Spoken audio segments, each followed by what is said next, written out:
That's what fighting is. You know, I never forget. So there was a fighter named James Toney. Oh, yeah, I love And James Toney. He Lights fought out. as a very light fighter, and he ended up as a heavyweight. I mean, this guy went through everything. He was almost like a lightweight. He went from middleweight all the way up to heavyweight. Yeah, and beat I've never Evander seen Holyfield him. as a heavyweight. And he was a real fighter. Oh, yeah. So James Toney, and I think it was St. George. George St. Pierre? St. Pierre. I think it was him. Who did he fight? James Toney. No, James Toney didn't fight George St. He Pierre. fought a UFC fighter. Yeah, Randy Couture fought James Toney. Was it But Randy that was like an Couture? easy Maybe. fight. That was a very easy fight. Randy Couture just took him down and It strangled was the him. most, and he's half the size.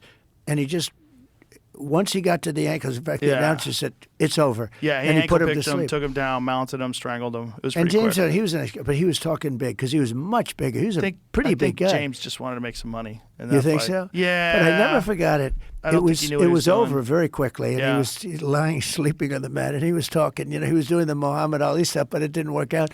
But I remember He sold the fight. Yeah, that was Couture probably. Yeah, wasn't it was Yeah. Couture. George never fought a boxer in an MMA fight. If he did, he would kill them. Was he one of the greatest? Yes, unquestionably. That's the argument. There's like a handful of guys you can make the argument is the greatest of all time. People forget about Anderson Silva. In his prime, he was unstoppable. But that's Anderson the thing Silva. is, and then there's Fedor Emelianenko, who fought in Pride. In his prime, he was unstoppable. There's this. And you have a couple now that are pretty good. Oh, we've got so many now. Alex Pereira. Correct. There's an argument that he's the top pound-for-pound fighter in the world right now. He's looking very good, yeah. It's unbelievable. But it's like fighters can only compete at that level for so many years. And so in my opinion, you have to judge them at their very peak. You can't judge them when they're hanging on and still fighting. You can't judge them when they're coming up. You got to judge them in that championship peak.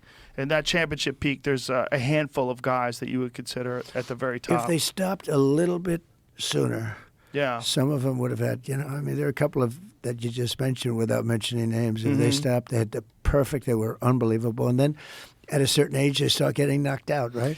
Yes, it's unfortunate, but the thing is that same belief in themselves that lets them become a champion makes them think that they can do it long past the time that they actually can. Well, Anderson Silva was essentially unbeatable. And then he lost a close one, then all of a sudden he had... No, he got knocked out.